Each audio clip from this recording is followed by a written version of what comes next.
Welcome to episode 138 of the XS Noize Podcast. I'm Mark Millar. Thanks for listening. In this episode, I speak to XTC's Andy Partridge, Jen Olive and Stu Rowe about their new project, the Three Clubmen. If you missed the previous episode, I spoke to fast-rising Sunderland artist Tom A. Smith about his latest EP. So check it out, and if you like the podcast, please subscribe on your favourite listening platform, give us a rating, and leave a comment. Before we begin, here's what's been happening on XS Noize this week. We have a packed review section this week with albums from PJ Harvey, Green Chatton and more. Ian Byrne gives the new PJ Harvey album 4 stars, saying it's truly wonderful and unique, benefiting even further from producer Flood's use of field recording and audio samples. Rather than tackle bigger issues, Harvey changes scale and focuses on one person, a wood and a village as the storyboard for Eye Inside the Old Year Dying, and Ian says it definitely works. Having led his band, Fontaines DC, on a meteoric rise, Green Chatton releases his debut solo album, Chaos for the Fly. Alex Hoggard gives 4 stars, saying Chatton's poetic lyrics lead to an intimate and honest record. There's new music streaming from Slowdive, David Gray, Charlotte Sands and Deacon Blue, and new tour dates from Foy Vance, Helmet, Depeche Mode and Rick Astley. Keep up to date at xsnoize.com. 13 years in the making, the Three Clubmen EP recalls XTC's later pastoral period, a touch of Jen Olive's math-pop angularity and the eclectic sound that runs through Stu Rowe's Lighterthief back catalogue. The EP is an avant-pop delight, offering a strange seductive blend of experimental pop, jazz and sci-fi cinema excellence. In this interview, Jen, Stu and Andy talk about writing and recording the EP, why it took so long to release, songwriting and lots more. So sit back, relax and enjoy the XS Noize Podcast with the Three Clubmen. So hi Jen, Stu and Andy, welcome to the XS Noize Podcast. Hey, thanks Mark. Hi, thanks for having us. Thanks for joining me. It's a real pleasure to have you all here. Love the new EP, but before we go into that, I like to always ask, can you remember the first band or artist that made you pay attention to music? Oh, this is embarrassing. The first thing I actually purchased for myself was actually Fleetwood Mac, and I was like 10 years old. But when I started actually pursuing music, I think it was the Beach Boys. I was also very into hard rock as a teenager, so AC/DC, Van Halen. And then I expanded my horizons when I got into Bowie, and Bowie kind of set my tone, through my teenage years. I think The Who, stuff like that. I was kind of a classic rock head, honestly. And I didn't really get into other stuff until a little bit later, late teens, early 20s. Kate Bush, Cocteau Twins, Bowie, stuff like that. God, Jen, you dark horse. I had no idea you were a rock head. I was a real, the first riff I ever learned was actually a Van Halen. This Van Halen riff was and Rush and Aerosmith. Those were the first things I ever learned on guitar. Wow, I had no idea. Yeah. My early days are highly questionable. I don't think I've done a podcast yet where David Bowie hasn't been mentioned by someone. Oh yeah, impossible. Yeah, impossible.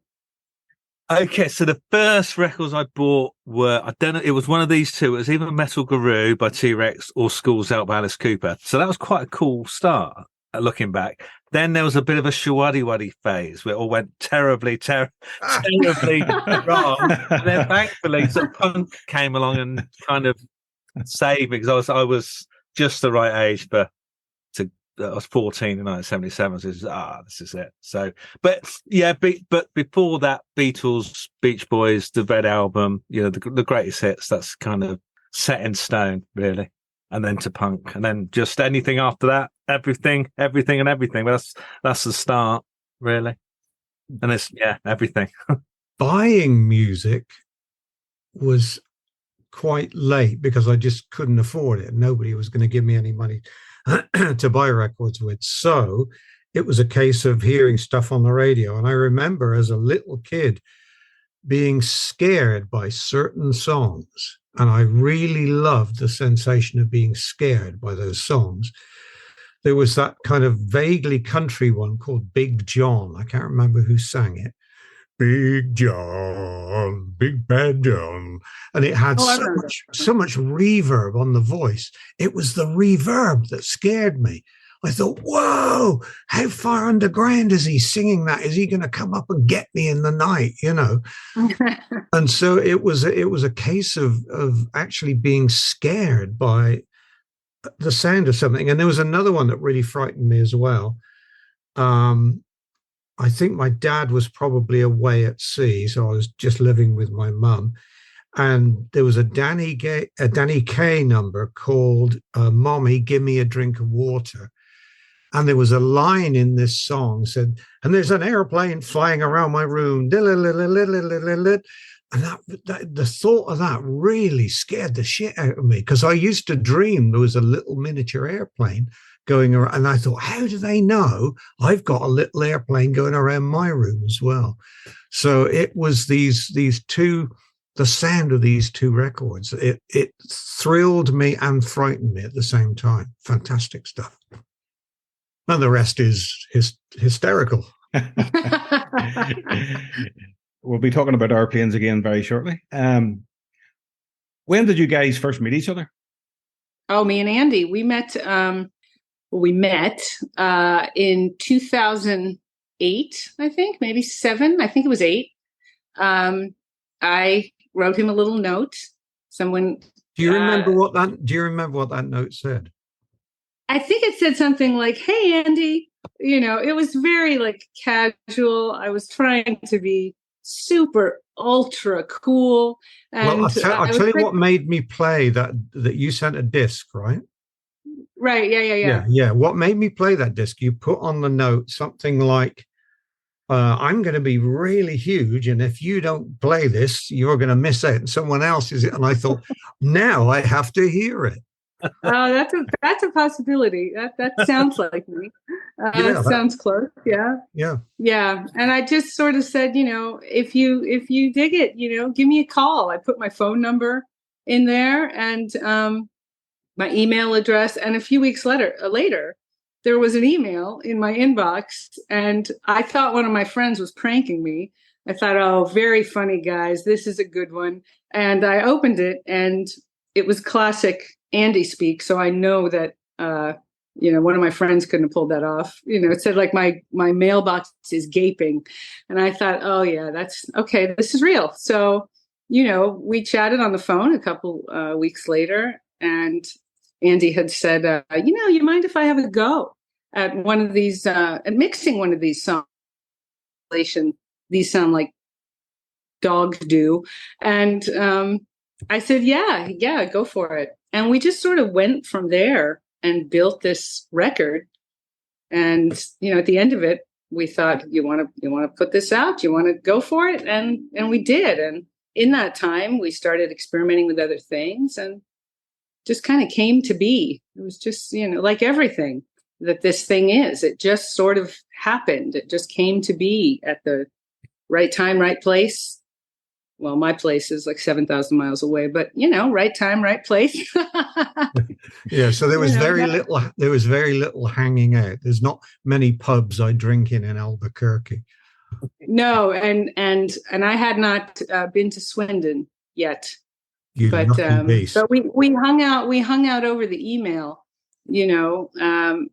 lots of, every email, I was reflecting on this morning, was just pure banter. It was just banter. It was all clowning. It was, with actual content, but very funny. And that was that's true. It's kind of how you test people, isn't it? If they're kind of smiling at what you're doing and you're smiling at what they're doing, it's kind of, okay, right. We're developing a common language here. Yeah. Clash of humor is a red flag. Clash of humor is never going to go anywhere, especially if you are clown by nature. Yeah. And I mean that in the best way. I hold comedy as the highest, maybe the highest form comedy.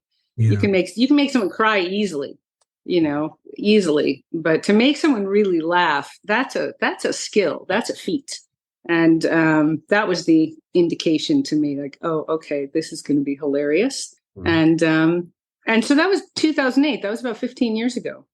And Stu, where did you want to pick up the tale where you kind of enter stage left here? I came in a bit before that, actually. I'm about 2006. I'd been just hanging around at a record shop in Swindon and producing bands in Swindon, doing lots of my own projects.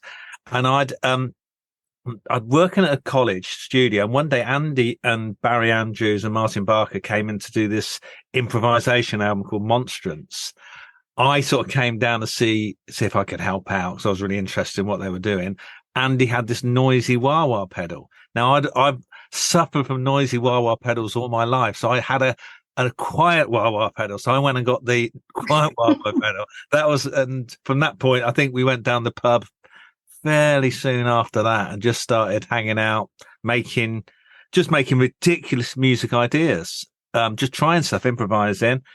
Then I can remember actually going up to Andy's and hearing Jen's CD for the first time. And I said, what do you think to this? And it was I never heard anything quite like it. So I started chatting to Jen as well. And eventually this morphed into this 3-way thing without any sort of formation. So, yeah.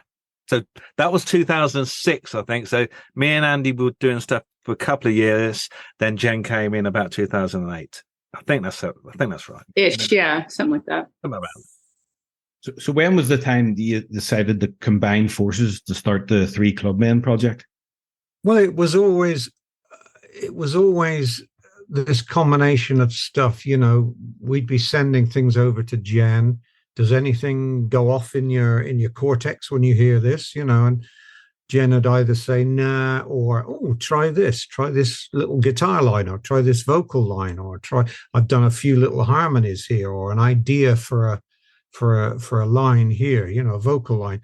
And sometimes it'd come back and it'd be, that's fantastic. We should work on this. We're going to do something with this. Or it'd be, you know what, let's save that for later until somebody else comes up with a missing part or another way of looking at it. Is it in the right key? Do we deconstruct it? Do we take the drums and bass all off and put something else on there? We weren't writing songs in the classic way of writing songs. Nobody sat down with a notepad and a pencil and said, and was doing songs like that. It was this totally organic throwing stuff or a canvas. We were throwing it at a computer recording devices. So it was totally organic. And I don't even know whether we intended to release it or not. It was a case of just building this stuff and that bit's good, that bit's not working, got to come back to that, but that bit's really great, or that number is coming really excellently. And it got to a point recently where Stu started playing me things and saying, have you forgotten we did this? And wow, that's fantastic. We should do something with that. And that's what everybody's telling me. So it was a case of let's get it out there and let's see who bites. But it was never kind of built as this is going to save a career, or this is going to, shut everyone up. And it was just a kind of a sort of a hobby of paint throwing, because it was obviously recorded over a long period of time. When was the time that there was the most flurry of activity in writing and recording the EP? Yeah, I would say the most of the initial ideas all went down in the sort of period between 2008 and 2010, 11.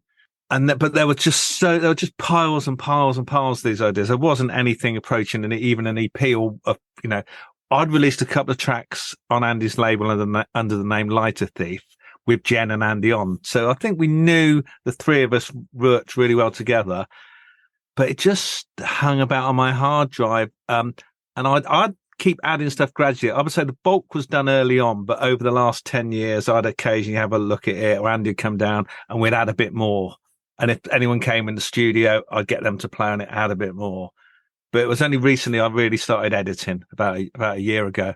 There was a lot of carving away going on because you get so much stuff thrown at a project. Yeah.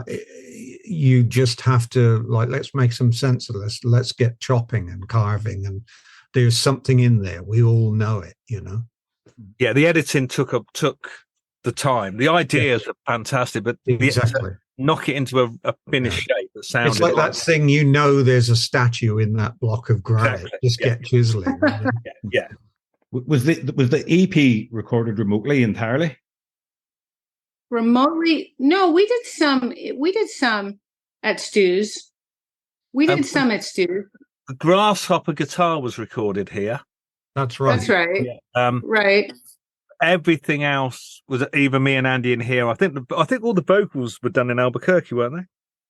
Well, we did have one day at yours where the three of us were there, and we added the second half of Aviatrix at that point, or I did the harmonies or the at yours. I do remember that. Yeah. It's lost in the time. It's lost in the Yeah. It's because there was no big rush. Oh my God, this is so important. We got to do something with this. I think it was you playing bits to people and people saying, "This is great. You've got to put this out." It was kind of like, maybe they're right. Maybe we weren't taking it seriously enough. Yeah, I think that's gradually it's just evolved into this. This is okay. We need to finish this. There's enough there. The evidence is, And if I thought people were going to like it, maybe I would have done it, hurried it up 13 years ago. But no. Well, I think the timing is really good though now. Timing is good, and you wouldn't think necessarily that something that is as fun would. I mean, maybe you don't take things as seriously when they're that fun and don't have any of that pressured feeling of got to finish that chorus, got to get that verse done. It was such pressure. It's pressure free. Pressure free. Yeah. Actually, Jen, while you're here, you mentioned Grasshopper, Greenery Grasshopper earlier. I meant to ask you, what timing is your guitar playing in? Oh, that? I think it's a.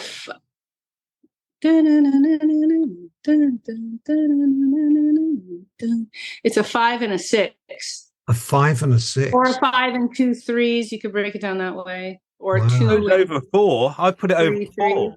See, we can't even. We don't even know what magic we've made. Well, now you've started, but we'll get into the tracks. The EP. It doesn't sound like it was recorded over a 13-year period. It sounds fresh, and the songs sit alongside each other very well. So you mentioned Grasshopper. So let's talk about that there. It's about a grasshopper. The first two songs are about a flying on a plane. The second song's about a racing car, and then we'll have Grasshopper. So what inspired the lyric? Unfortunately, there's no form of transport for the grasshopper. He's just got to hoof it. He's got to get over that field and just come on, use your legs, boy. Yeah. I love that it has a real nursery rhyme feel. The lyric. Who came up with the lyric idea for Grasshopper? I think I initially had the idea about something out in a field because I thought it sounded pastoral. That Jen's da-da-dum, da-da-dum, da-da-dum, and I thought, that's really out in the hay or something, and what is out in the hay? Well, it's a little grasshopper, and what's that grasshopper doing? Is he taking a message? Who's he taking it to? So I was sort of half-assed thinking it might be a song of affection or saying beware, my dear, or whatever. And I think Jen had totally a different take on it, which is great because it's kind of a slightly argumentative lyric with where I'm going with it. And so that it makes it much more impressionistic. The sense gets shaken out of it. It's a bit like there's kind of early surrealist collages where you'd get somebody with a toilet bowl for a head and a bird's foot, and wow, that shouldn't be joined like that. And so I think several of these songs have that thing where Jen will send things and we'll add things, and they won't be in the same room, but it works. Mm-hmm. Yeah, Grasshopper. It made me laugh. It just made me laugh to think of this grasshopper just like working overtime trying to get this message, and the person he's trying to get it to is suspicious and is turning around and seeing this grasshopper following her, and she's like, what is this, what's going on? So I got to ditch this grasshopper. Where's he coming from? This guy won't leave me alone. And so I thought that just made a funny little story. This poor grasshopper just holding this sack of letters, running through the thing or hopping through the field. Yeah, I thought that was good that it turned all that on its head. I thought, wow, hadn't thought of it going that way. These are not written as songs as such. They're just musical ideas, word ideas. And like I say, we throw away the stuff that doesn't work, and the stuff that does work, great. Doesn't have to make sense. No, please. Yeah. But I suppose my bit then was bolting these two. There's a story there between the two of them. My bit then is to try and bolt that into a structure that kind of makes sense as a song-like thing, even though you've got these stories going on. So I suppose that's what I did. They both had these great characters. A lot of the tracks have characters in them. I can really visualize what's going on, and I just try and make it work as a thing. But the ideas are there. It's you also saw it as each one of these was in a specific place. That you kept saying that this one is here. This like on a stage set. This is in this stage set. This song is definitely here, a different place. And it was the way that you described to me that it was giving you like geographical images. Yeah, that the whole EP has for me, it goes with these 4 different places. It's like a 70s sitcom set in 4 different scenes. That's kind of that's kind of what it's like to me. The grasshopper one is set. It's somewhere in the jungle for me. With Andy set in his, home in Swindon, but Jen's kind of escaped, but this is Letter trying to find her. And once you got the picture, it just helps you make it work. I think if you can visualize something, it tells you what to do. And you have to do a lot of the chisel wielding. So, however it helps you get into it. I really enjoy that. Even before this project, I was doing this with so many Swindon musicians. They'd just come around and chuck stuff onto my hard drive, and I'd try and bolt it into shapes. But once I started working with Andy and Jen, it just these parts are so good. It didn't have to work that hard to make them fit. Yeah. I remember sitting with you, and I'd say, oh, this track, wouldn't it be great if there was a little bit of trumpet just there? And you'd say, oh, I had so-and-so around the other week. I've got loads of trumpet we recorded. And Stu would then pull out these kind of licks and bits and pieces of trumpet. And we'd try stuff out. No, that doesn't work. That doesn't work. That is perfect. Wow, where did that come from? And so all this great happenstance, but nothing had to be nailed in artificially. It either works easily or it doesn't work. Because because a lot of these parts aren't intended. You can put them in another context, like a trumpet solo played in one key and then put on a track in another key has a completely different effect. That's what's really exciting. There's a randomness going on in it, which I think we all like. We're quite thrilled by trying to find somewhere that we wouldn't have got to on our own. That's what. The unpredictable nature of it is good. Well, congratulations on the first single, Aviatrix, which is female aviator or female pilot. At number 2 on the official UK physical singles chart. Yeah, how freaky is that? That's you know it. Yeah. How does that feel? I had to wait till my 60s to get in the charts, for Christ's sake. What's the genesis about that track, about Aviatrix? Oh, geez. That was that was Andy. Andy, Andy, I think had done the verse as well when I got it. I got a hold of it, and the basics were there. The guitar and the verse was there, and I just did, what I do. I just did my thing on it. I said, see if this makes any sense to you. I sent the little chorus, if you could call it a chorus part. And that thing that evolved, and that changed in the last year. That thing changed a lot. It was kind of sitting in its form. There was one form where there were like 7 different. That guitar line was like in 7 layers of different keys. And I remember having that sent to me at one point and thinking, what am I supposed to choose here? So I just tried to find, said, all right, what goes with everything? And I just tried to find what sits, on everything. But this thing has grown. I mean, Stu would probably know more how it's actually evolved, because on that one, I was a little, I wouldn't say lost, but I was just trying to find the one note, that the one line that will fit over everything, that they can just take and say, okay, we can work around this melody in this way. We'll strip out these lines and keep these, and that creates a nice little. I was really pleasantly surprised when you sent that. Da da da da da da da da da da da da da.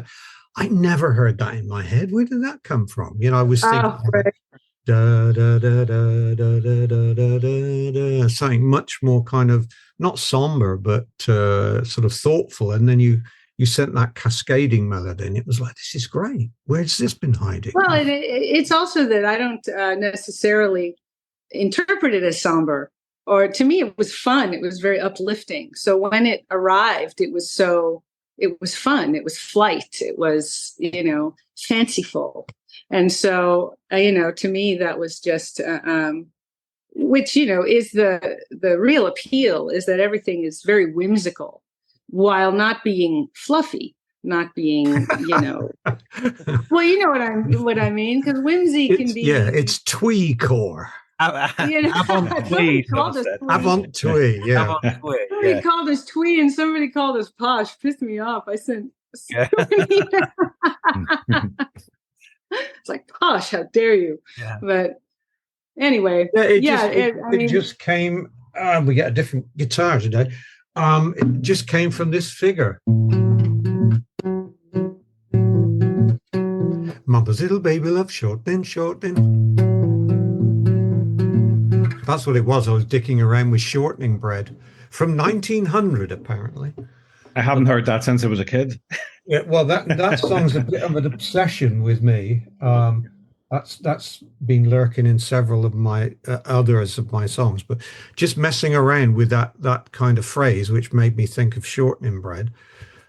Something fell out about Jen flying over to England, and in an abstract, surreal way, she's the aviatrix in the story.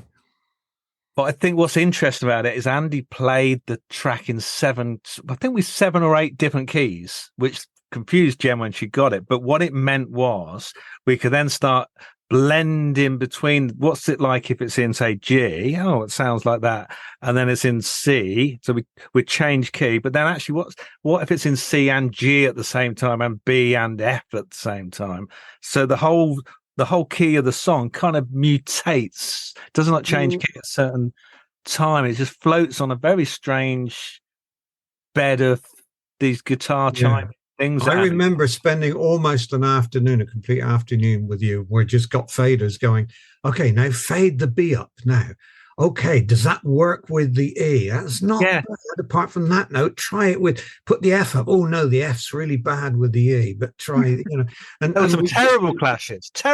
We did all this kind of like, does this bright orange go with this purple? Does this green go with this red, or whatever it was, And I can't remember how we got around it. I think Stu probably picked one of the keys and a few other choices that went with it. I think we settled on the A eventually, or Jen settled on the A, and it just kind of clicked from there. And it was a sort of how shall I say, the restriction eventually. It was so broad with all those different keys going at once that I think it was good to get back to just pick one or two. But they didn't change on the beat. They became like they got smoky with several keys coming in at once, and then the second key had come down as the next key had come up, and so on, and then a further key, and then that one would go there. So there wasn't bang, change 3, 4, bang, change. There was nothing like that. It was all not the X Factor key change.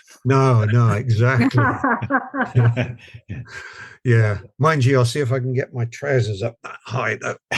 But no, it was this sort of smoky, almost like coming out of clouds. Here's a little plane coming out of the clouds. Is it a plane? Oh no, it's a ship. Oh look, so yeah, I'll shut up. I'm gibbering now like an idiot.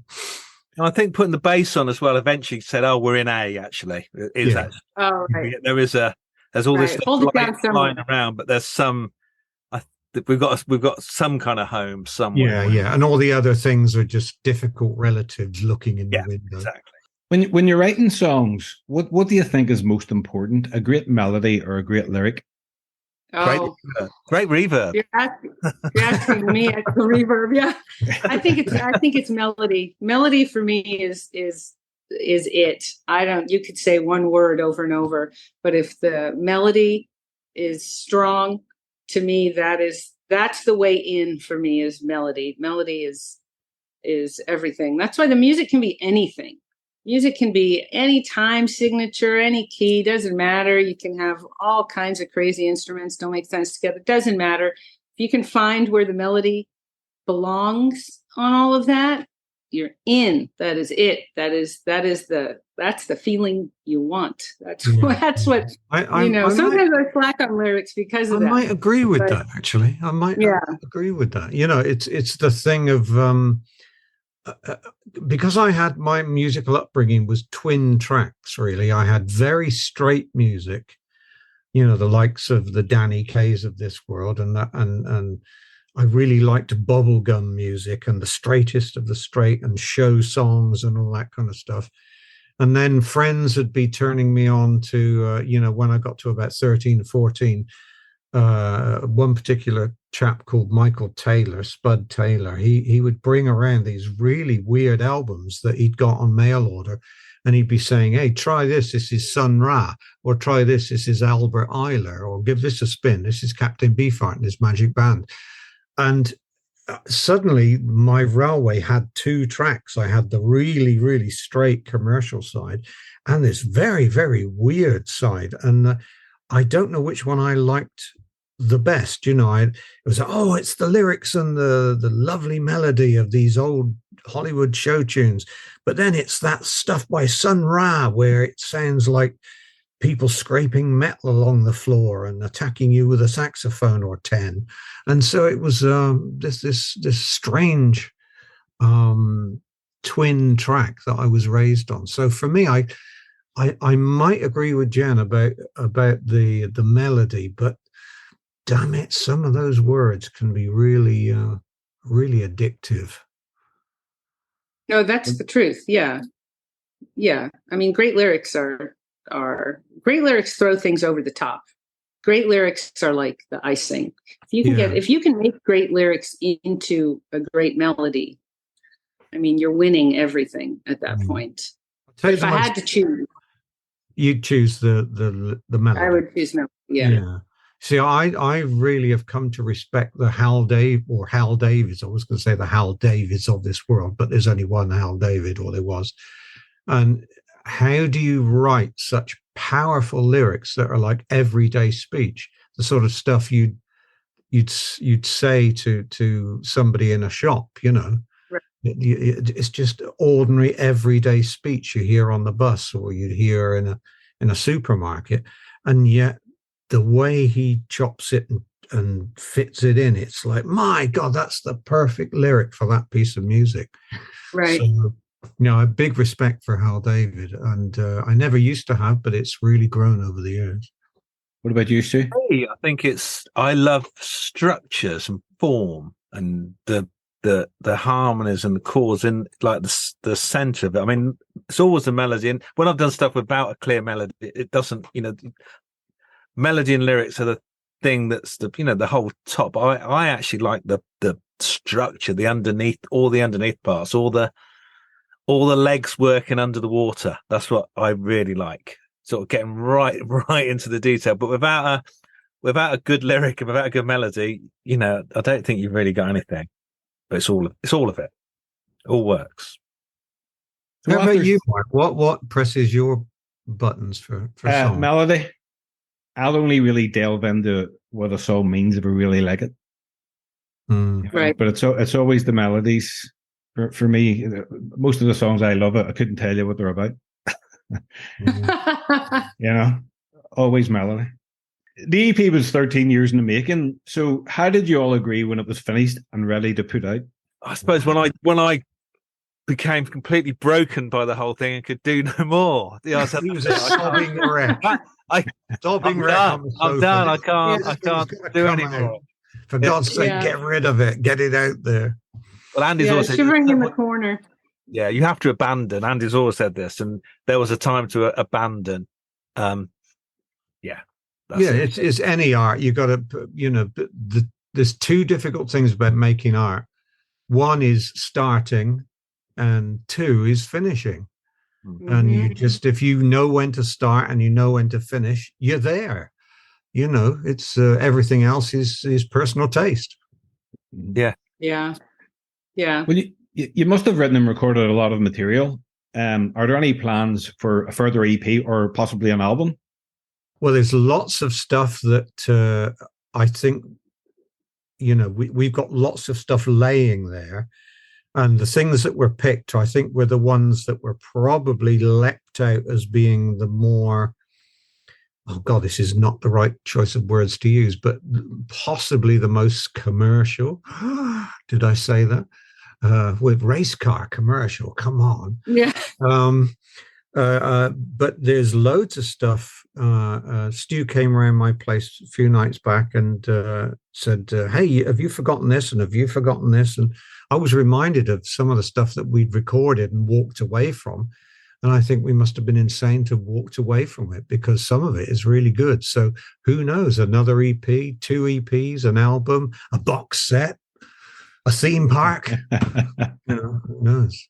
Yeah, I think there's a lot in there. A lot in there, actually. But, I've been playing Honey Cooler a lot. Do you remember that? Yeah. What the hell is a honey cooler? Or shouldn't you tell me so that honey cooler is a honey cooler? If I recall, I was sort of in a 40s thing. I was like really delving into, and it's a 40s term, and it has to do with flirtation of some type. Like like giving someone a honey cooler is like it's like flirting with them or giving them the sense. I think that's right. Because I got the impression, and I leave me with the wrong impression if it helps the song, but I got the impression it was kind of like something like putting somebody off a little. I'm giving them the cooler. Do you see what I mean? I have to look back into that and recall what that was. I was in a whole watching 40s movies. I love when people call each other Dame and Joe and stuff like, hey, look at that Joe. Hey, wise guy. I was really, it was just, in a phase, and that just sort of, that's a weird one. That song. That's a weird. It reminds me of Bugsy Malone in my head. Maybe it's. It's like, hey, wise guy. Yeah. Ooh. But knocking my own glasses off with excitement here. But Mark, you might have heard that one. Well, I look forward to hearing it sometime, hopefully. Yeah, there's all sorts there. So honestly, who knows? But when we dive in and get chiseling, there may be some more statues of David in all that granite. Is the 3 Clubmen purely a studio project, or could there be live performance or live shows? I'm not crazy on live, as most people probably have twigged by now. And I don't know if it would work because the joy of it is the invention of it and the stubbing your toe on these surprise moves and stuff that we didn't know each other was going to contribute. And I'd hate to make it kind of pedestrian by saying, okay, we're going to play working men's clubs in the north of England and reproduce the same songs over and over, which is maddening. I've been there and done that. And when XTC played, I would like the most the bits in the set where we weren't quite sure what was going to happen in a song.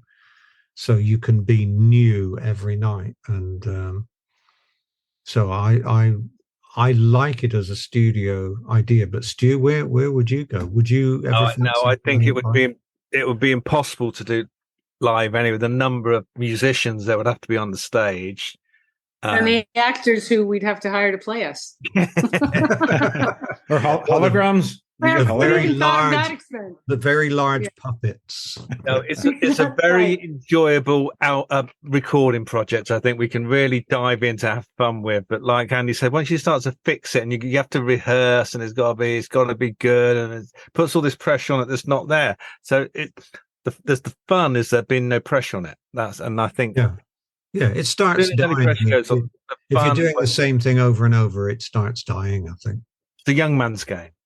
I'm going to put you all on the spot here. Jen, you're a solo artist. Stu, you've worked with Future Sounds of London, lots of other acts. Andy, you were an XTC. So Jen, I'll ask you first. If you could pick a song you enjoy most from Stu and Andy's other projects, what would you choose? Oh, okay. So one of my favorite XTC songs is Pink Thing. That's really? I'm not supposed to, yeah. It's, wow.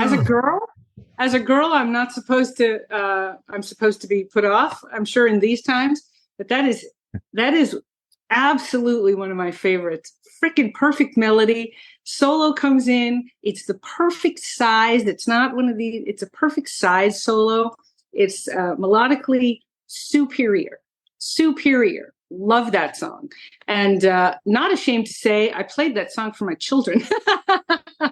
Well, it's okay because it was written initially with when my son was born, Harry. He got called Pink Thing. Oh, Pink Thing. Oh. Who's making all that noise? Oh, it's Pink Thing. Better go and sort him out, Well, so see, it started as Pink Thing. Chalk it up to my own filthy mind. Exactly. But then when the lyrics got written, it was like, no, I want this to be read at least two different ways, So. Oh, come on. It's so clever. It's so funny. It's funny is the thing. And it's, hands down. I mean, there are a few actually, but that one always stands out because the first time I heard it, I was just laughing uncontrollably. And for a lot of different reasons. It's funny, but it's also so joyful. It does that thing to you when you encounter something that's joyful. It makes you laugh. You just giggle, and that's a good one. Thank you. You're welcome. Yeah. That song definitely contributed to. Well, I can spill a little bit of trivia here. The guitar solo in it by Dave Gregory is his take on Relaxing at Camarillo, a Charlie Parker number. Oh, wow. It's so good. So good. Yeah. So that's if there's any bebop fans out there, it's a little bit of Relaxing at Camarillo. Right. Yeah, that makes sense. It does. It has that jazz element in it, which is, I mean, chef's kiss, So more darlings. Ooh la la. Ooh la la. Yeah, but and then with Stu, that's a tough one because the thing is a lot obscure. of it's also obscure, my Spotify back catalogue. Yeah, but you sent me a solo though, Amorphous Androgynous, when we first were talking. Oh yeah, and I played. You sent me the solo. You did. We sent me the whole song, but I put the solo on repeat, and I listened to that thing. I listened to that thing, and I'm not even shitting you, nightly for weeks. Which is what I do with songs. When I get a song I like, I don't really listen to anything else. I listen to that, and I burn it into my brain. And I listen to that solo, and I mean, there was so much in it, so much depth in it. I could hear everything. I could hear everything that you that you must have been experiencing, or I mean, I'm imagining that I could hear it, but I could hear it. Yeah, that's and cool. It was no, it really it helped me know you. It helped me know who you were as a musician, who you were, how you saw music, how you understood music was all wrapped up in that solo. And it's a long solo, and I don't usually go for long solos. Like I was just saying, I like the compact little, like the Pink Thing solo and the solo in Pretender's Kid, perfect little solo. But that solo was like a whole piece in and of itself. It was a whole like saga. Like, I don't know what you were dealing with in life, but it was a saga. Yeah. And I would listen to that thing, and it was so deep. It was so deep and heavy. I thought, whoa, this dude is deep. This dude is deep. There's something heavy going on in there, which I love, So, I mean, that's what I would say about that. A lot of Stu's music is stuff that, I mean, a lot of it is stuff that I'm a part of. So some of it, but that stands out to me, though. That piece in particular really stands out. It was just like, I mean, see, like, look at me. I'm getting emotional thinking about it. It was very weighty. Thanks, Jen. No, it was really weighty. It was really weighty. And get the fire blanket. I know. Well, you asked. You asked, you get an answer. Yeah. So for me, for Andy's, out of all of them, I think Wrapped in Grey. That's good. yeah, that's just. I had no idea. A masterful, constructed perfection of a song. That is, I think that's master, spelled MASTUR. Yeah. That's I think that definitely stands up against anything in anyone's catalogue. Whoever. Well, I'll bring the ingot down later, Stu. And Jen. So the first one, I've liked everything. Everything Jen's done really, but the first one I really remember getting into off the Warm Robot. I'd go around Anders and say, have a listen to that album again. He'd take me out to the studio and have a listen. I didn't have a copy of it at this point. And there was the track So Funny. Jen, that track. And it is so funny, isn't it? So funny. But the middle bit of that track, I just thought was, I don't know, it kind of did this psychedelic, went into this psychedelic, almost Beatlesy thing. That was, so yeah, I would say that's probably, yeah. And there's stuff off the breaks I really like, but I was involved in that. Yeah, it feels different. Right, here we go. Jen, I'm so shit on everybody's titles. I even forget my own. I was talking to someone today who was asking me about a track on an album, and I couldn't remember the title of my own song. So bearing that in mind, I think it's on Warm Robot. Is it called Here I Go? Here I Go, Here I Go. The last one. Oh, yeah, last one, yeah. With a little birds on it. There's something in that, the tension of that, the sweetness with the darkness in the middle of that. It's like it's fighting itself, but it starts sweet and ends sweet, but there's this kind of the dark clouds in the middle. I really like that one. That's a good one for me. A real. Thanks. Absolutely. Yeah, we layered quite a lot on top of that.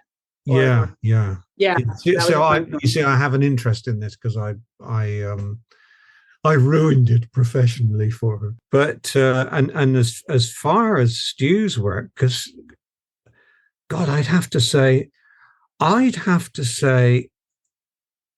something from Gonewards, and with myself, Stu and Peter Blegvad, and it might be, my goodness, it might be the cryonic trombone, which we were all sort of building simultaneously at the same time. And Stu was coming up with these ideas and, let's stretch that bit a little farther. Let's cut that bit out there. Let's get to that piece a bit quicker. And I was thinking, this fella he knows what he's doing. He's feeling it really good. So probably the cryonic trombone from the Gonewards album. Okay, yeah, yes, that's one of the strangest pieces of music. I think, but it didn't. A very strange career. It didn't really exist until all three of us got into to get at it. It's a great tale, that story. It's a great story. Yeah. Stu, with Amorphous Androgynous, whatever happened to the Noel Gallagher project? Well, I think it's been fairly well written about in the press. I think I don't really know the details, but I think there was probably a disagreement in the direction that the album should take. That's best I can think of, understand it. That Noel particularly wanted it to go to one way, and Gaz wanted it to go another way. So I don't think anything's ever been released from it, has it? Maybe one or two tracks. Yeah, just maybe a couple. Maybe. Yeah, no, there was a whole that went on for a long time, and I'm sure there was some really interesting stuff, but I think they both had quite different visions. That is one of the problems when you got people working together. It doesn't always work out. I think we're very lucky here that there is a common ground, and I think that's probably a good example of a project that didn't work out because the two people have very, very different ideas about what it should be. Well, with this project, I think I sense that everybody's leaving their egos at the door. So yeah. There's nothing that I'm invested in where, oh my God, it's got to be just like this and just like this. I'm open to be surprised and delighted. So I think that's the point. Yeah. It's floating about in the area somewhere between all three of us, which is a quite an interesting place, I think. And I've never worked like that, so that's healthy for me. Yeah, I love it. Just a couple more questions left, guys. I like to ask my guests the following questions. If you could go back and relive one musical moment from your career, what would it be? Oh, wow. Relive? Jeez. What do you mean? Because it was delightful, or because it was terrible and you... Yeah, either or. You'd avoid... You want to change something, avoid it, change it? I don't know that I would relive anything. I mean, there have been a lot of highs, a lot of lows, some really charged parts and some really, 6 feet under part. I don't know. I really like where I am now is the thing. I don't think I would relive any of it. I think that I love having the history that I have. I love the past that I have. I love what I've done. I'm okay with what I haven't done. I really like where I am right now. It's really right now is the place for me. It's the thing that I mean, maybe 15 minutes ago I would relive that. That was fun. You know what I mean? But generally speaking, I don't think I would. I think I'm good. I think I feel really good where I am. I mean, that's Stu? Well, that's a very interesting question. I'm very happy. I would say if I could go back, the very first time I kind of learned to play anything on the guitar, it was Pretty Bacon by the Sex Pistols. It was like just an A chord in it. But the first time that I ever played something that actually sounded like music, I don't think I've ever beaten that feeling. Wow, I can do this. I know it works. I mean, that's 45 bloody years ago, but there's and maybe the first gig, there's a magic you get at the start. I don't think you ever really get again. It's always slightly disappointing, but that joy of starting out is really special, and the rest of your life trying to catch it again. Yeah. So I would change a couple of things. I must be honest with you. The day I got tinnitus, and I could tell you when it was my daughter's birthday in, God, when was that? 2006? June the 9th, 2006. I would get in a time machine, get in the TARDIS and burst out of the studio, say, Andy, do not put those headphones on. There's going to be an industrial scale accident and you're going to lose all these frequencies and develop tinnitus. So that was something in the musical world I would change immediately. And another thing I would change, but to sort of educate myself musically, would be to be not so embarrassed. Don't be embarrassed by my own voice. Like when XTC started, I thought I've got to be memorable because I've got a really mundane voice. I've got to sing memorably so they will remember me or remember the group or whatever. So I sang a lot of very mannered stuff, which I find intensely embarrassing now. So if I could change that and have a quiet word in my ear, I would do that. But then again, maybe that was part of what hooked people initially in 77, 78, So yeah, don't fiddle with history, leave it all. Last one, guys. What song or album is your guilty pleasure? I got to answer this. Oh boy! All right. See, I don't. But I got to say, I don't believe in the concept of a guilty pleasure. No, nor do I. But I like the weirdest shit and the straightest shit, and I'm not guilty. I don't feel bad about any of it. I mean, if you'd have asked me this when I was 13 or 14, I would have died at certain forms of music, that my mum and dad would have liked.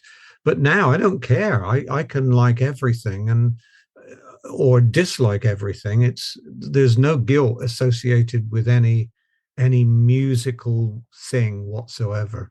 So I'm totally neutral on that. Yeah, that's a good point. I agree.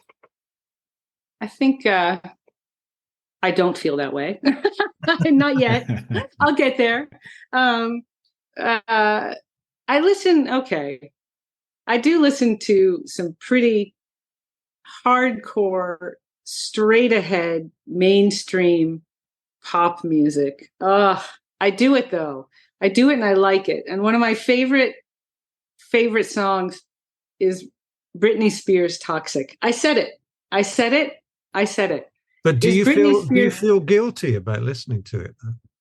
I don't feel guilty. I just feel You just get it's not guilty pleasure. It's just pleasure. It's pleasure. Yeah. I just love that song. It's really well done. I mean, I don't have the album. I'm going to say that, but yeah, and songs like that. One of those really great over the top #1 pop songs that you're supposed to hate over time or burn out on or think, it's trash. I can really get into songs like that. And yeah, but my road trip music is still Van Halen. So, but I'm not guilty about that because that's my roots. Yeah. So what's next in the immediate future for the three Clubmen? I've no idea. More of this stumbling around in the dark in this musical journey full of surprises. Like I say, this stuff was never intended to be released. It was never made as a project. It was just made for a bit of fun. And so many people said, Stu, you'd be insane if you didn't do something with that it was like, maybe they're right. Maybe they're right. So let's see. Let's carry on the same crashing around in the dark and see what we find. Yeah, that's the same for me. Just keep there's enough there to be the start of another EP easily. So I think that's after the summer. I'll start digging around and we'll start sending files around to each other and just see what we get. But I reckon there'll be another EP next year. That's my prediction. I think. I reckon so. Yeah. I concur. Yeah. Good. Yeah. Are you working on anything else individually? I've got a few irons in the fire. There's I've written I think it's about 8 or 9 numbers. I've forgotten how many of a Steve Conti album. Steve Conti is a New York guitarist who's he had the Johnny Thunders role in the New York Dolls for a while. And he's also played with, who hasn't he played with?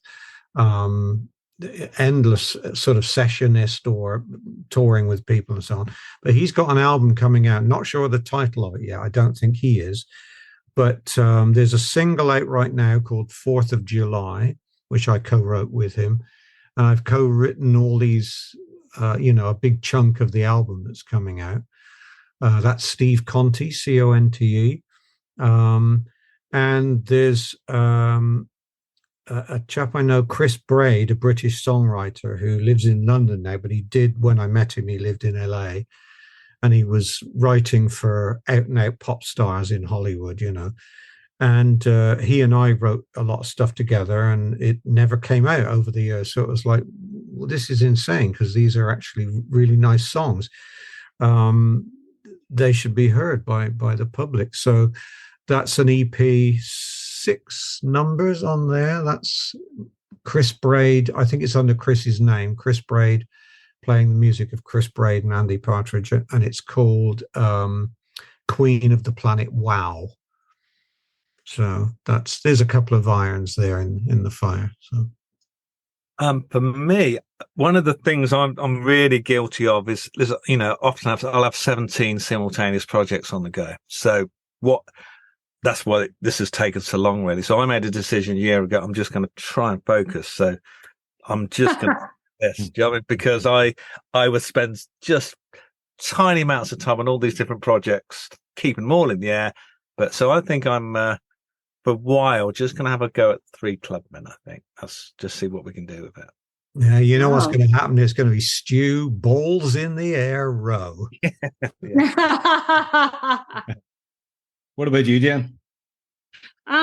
Well, I am trying my when I play alone. When I first started, I played just solo, just me and guitar, and I really want to try to record what that might be. So my thought process over the last year or so has been trying to get back to the way I initially used to write and see what does that sound like if it's actually pared down? Because I have a tendency to fill every single gap. If there's a gap, I got to put something in it.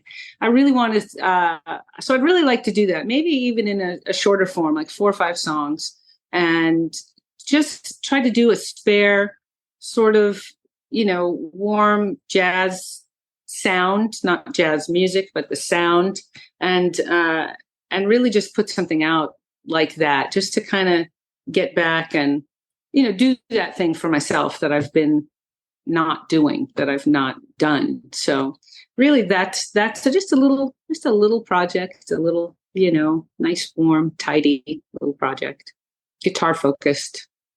There you go, Mark. Have we filled you in? I am well filled in. Listen, guys, it's been the concrete spilling out of your t-shirt. Yeah.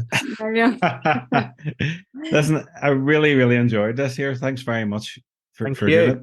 Sorry for taking up loads of your time. No, that's good. Pleasure. But it was a great chat, and I wish you all the best with the EP, and I can't wait to hear more. Okay. So, Stu, Jen, Andy, thanks very much, and have a good evening. See you, man. Thanks, Mark. Thank you. Bye. Bye. Bye.